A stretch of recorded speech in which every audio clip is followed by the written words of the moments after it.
starter. I hope you bought this one. It's not the only one, but at least this one doesn't have any chemicals in it. You're going to need your cells, your growing cells. That should have a dish. I think if you bought the ones that I showed you on Amazon, you also have a plastic cover, which is really good. Mine doesn't anymore. It used to, but I lost it. And your seeds. Here I'm going to grow basil, but it's the same principle because I already have all my tomatoes. And water. Now what you need to do first is you're going to put some of your seed starter in here. So I don't know how much you're going to need, but it's okay. Don't do big batches. That's all I'm saying. It's better to do a few batches because it's just easier to handle. Then you see it is dry, right? And it is a vine. But what you need to do, and this is what's special about planting seeds, you need to water the soil before you plant. So we're going to water it. Don't water too much. It's better to add water than to make the soil too wet. I'm using my hands because this is how I can determine whether the soil is wet enough or not. You don't have to use your hands, but this is very clean. The kids can do that. This comes from the bag. It's very clean. It's not even soil. It's just pit or wire or just vegetable matter, but it's really not dirty. And at the nursery I use only this. Put the hands in their mouth, there's no problem. So a little bit of water at a time because we don't want mud. And you know that it is wet enough when you take it like that and it stays into a clump. You see, it's not clumpy enough yet, so I'm going to add a little bit more. But what you don't want the soil to be is so wet that when you press it, it's going to drip. So that's why I'm adding water a little bit at a time. So you try again. That's a little bit better, I think. Just, yeah. You see, that's good because it keeps its shape and it doesn't open. But it's still loose, okay?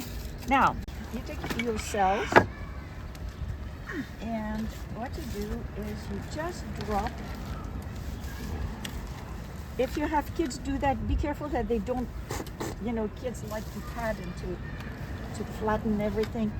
You don't push in. It has to remain very, very loose. I don't think I made enough. I'm going to have to make another batch. And you fill out your cells. This is a cell to the brim. So now it's full. You see, I have all my cells are full. And you just do that. Just instead of tapping, you just do that to settle it a bit. Now, I have my seeds. You see, these are actually basil seeds. So they're very different from tomato seeds, but it doesn't matter. It's the same principle. You take them one or two at a time, and you put them in your soil. You don't push anything, okay? You just put them in the soil like that.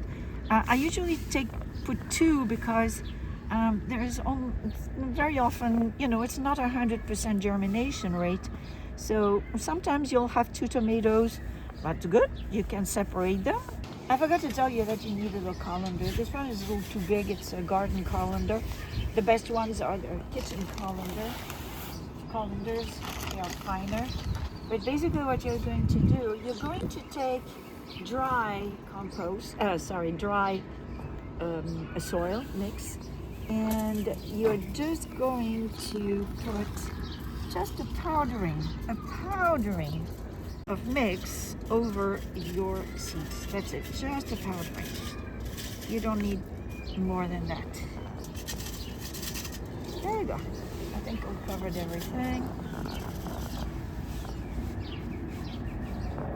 Now, I don't have what I need for the next step with me, but you don't need it because you have your covers. What I do, because I don't have covers, I take a Saran wrap and I close it nicely.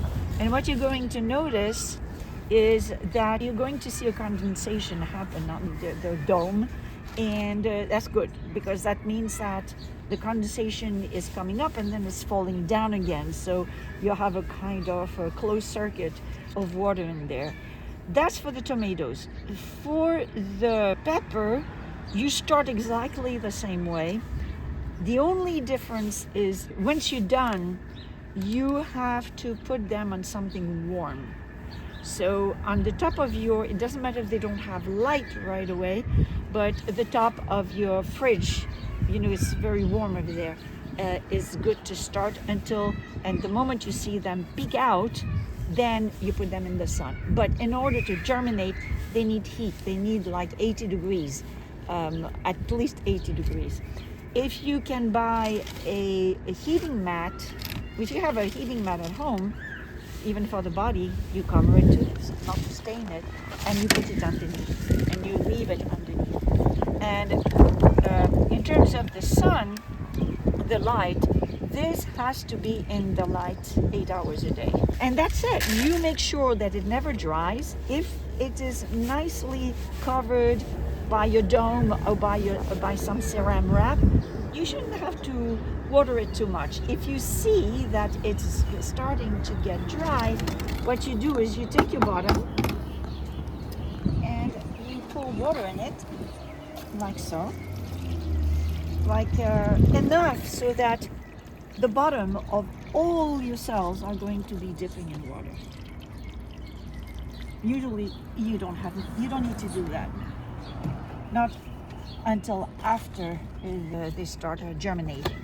And that's enough, because you don't want to disrupt the seed or the seedlings that are coming, the sprouts that are going to come out. So what you want is to get the water to reach them from below rather than from above. And that's it. So in, I would say, 2 weeks, if all the conditions are aligned, you should start having tiny little sprouts about that big. I mean, they're going to grow tiny, and you'll see only 2 leaves to start with. You don't touch them. You keep taking care of them. You make sure that the soil is nice and wet, not too wet, otherwise they will rot. And then I'll tell you what else to do when you get there. I have another movie for that, and I'll send you the movie. That's it. Bye. There's one more thing I forgot to tell you, is that you absolutely need to write the name of the tomato and the variety of tomato that you're growing on these little labels with a Sharpie. And you have to do it as you are filling up your cells. Try to put the same plant on the same tray if possible. It's less confusing. And you put right away, you put one of those